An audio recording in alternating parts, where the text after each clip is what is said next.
C'était Leader, fin de Farmer un jour, fin de Farmer toujours, allez salut. N'hésitez pas non plus à aller visiter le forum transformersfr.com pour plus de nouvelles sur toutes les sorties Transformers, et officielles comme non officielles. N'hésitez pas à faire un tour sur les chaînes des vidéastes Transformers qui se trouvent juste après ou juste en dessous en description. Donc oui, c'est un Megatron plutôt sympathique qui est peut-être un peu limité, parce que évidemment il n'est pas fait pour les fans. Donc voilà, c'est à peu près tout ce que j'ai à dire sur ce Megatron Authentics. Voilà. Donc évidemment on peut le mettre dans une petite pause sympathique, mais ça reste assez limité. Voilà. Donc oui, il a les chevilles qui vont vers l'extérieur. On a ball joint à cet endroit-là, qui peut donc plier comme ça, mais vous avez vu, c'est pour la transformation. Au niveau donc des jambes, on a la jambe qui peut aller complètement vers l'avant et vers l'arrière, ainsi que vers l'extérieur, avec donc cette petite coupure qui permet d'aller comme ça entièrement sur le côté, ce qui est toujours apprécié. Donc oui, ce coude-là encore ça va, mais celui-ci est quand même très serré, ce qui me fait un peu peur. Vous pouvez voir d'ailleurs qu'il y a des morceaux de comme de la peinture, du noir qui est resté à l'intérieur, c'est très bizarre. Mais donc voilà, il a le coude aussi qui est sur ball joint ainsi.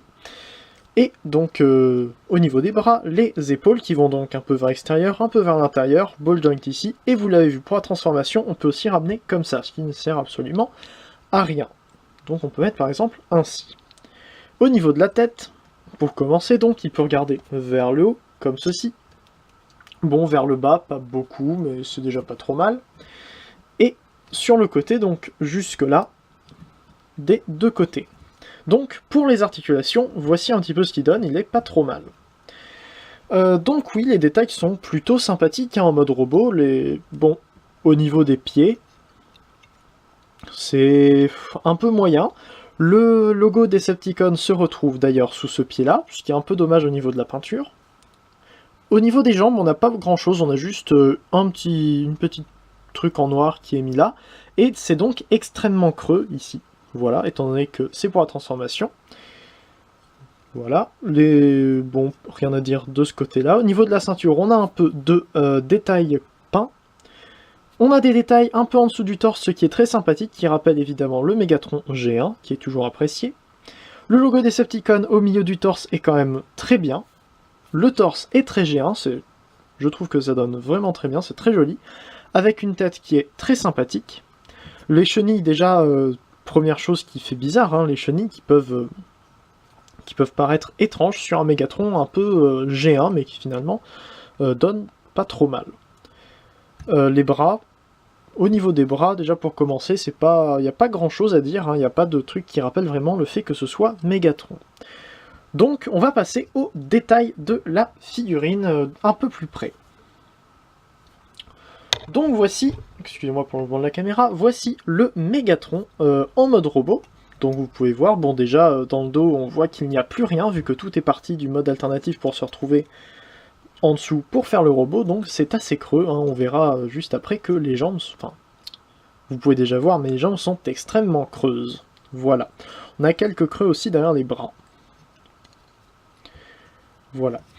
Donc, le voici en mode robot, entièrement transformé, et il est assez grand. Je pensais qu'il ferait à peu près la taille d'un Legends Class.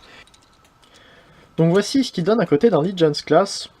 Et c'est un peu trop grand quand même par rapport à ce que j'espérais. Voilà. Donc, on peut lui remettre son canon, comme ceci. Donc on va finir en remettant les bras vers l'extérieur, comme ceci.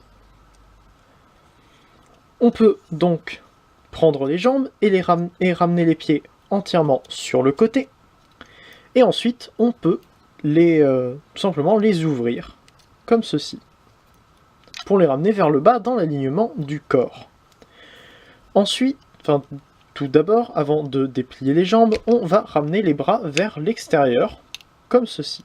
Bon, celui-ci vient de se détacher, c'est un peu dommage. De ce côté-là, on fait exactement la même chose. On essaie tout simplement de ramener le bras comme ceci, pour ensuite l'écarter sur le côté. On va donc commencer la transformation en enlevant tout simplement le canon d'entre les bras, ce qui peut être un peu compliqué, mais il suffit de bien s'y prendre, savoir prendre son temps tout simplement. Voilà. Donc on va pouvoir passer à la transformation.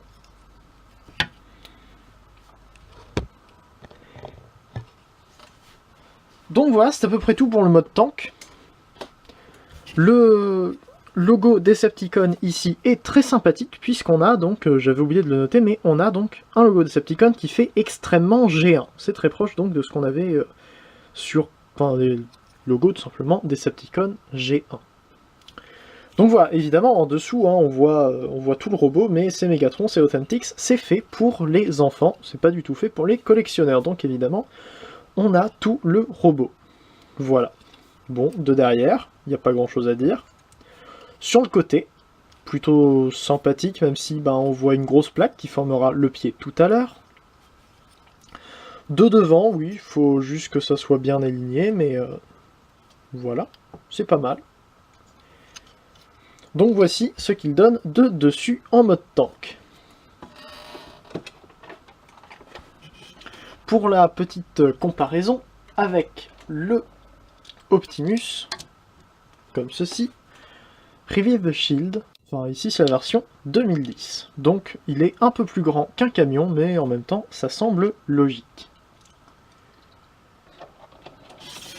Donc voilà, c'est tout pour la boîte, on va maintenant pouvoir passer au robot. Donc oui, à l'arrière de la boîte, on a juste une image en noir et blanc. Voilà, c'est en nuance de gris. C'est bizarre, mais en même temps, c'est un jouet qui coûte pas spécialement très cher, et qui est fait pour les enfants, donc il n'y a pas à avoir un design de boîte qui soit de qualité.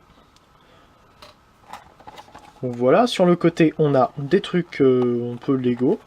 En dessous, on a des trucs pour faire attention, ne mangez pas le jouet, et voilà où ça a été fait. De ce côté-là, on a Transformers Authentics, Authentic Transformers, pour nous dire que ce sont de vrais Transformers. Donc, ici, nous avons Megatron en arrière-plan, qui est très joli, et vous verrez qu'il n'est pas extrêmement géant. Nous avons Transformers en rouge sur fond blanc, comme ceci, sur le côté. À l'arrière, nous avons quelque chose qui ressemblerait presque à un fond de boîte pour The Primes, avec une sorte de petite matrice, ce qui est toujours assez sympathique. Donc ici, nous avons le mode alternatif, Hasbro 6 ans et plus, Decepticon Megatron.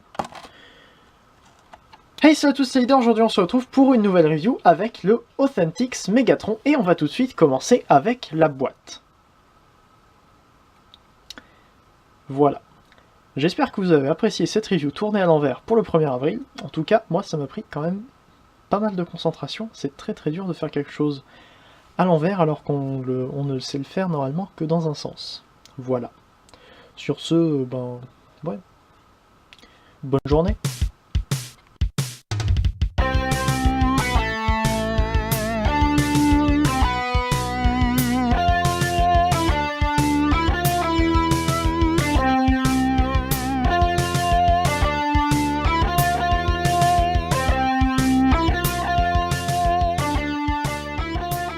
Hello, I am Optimus Prime. The following video will be in French. Please enjoy.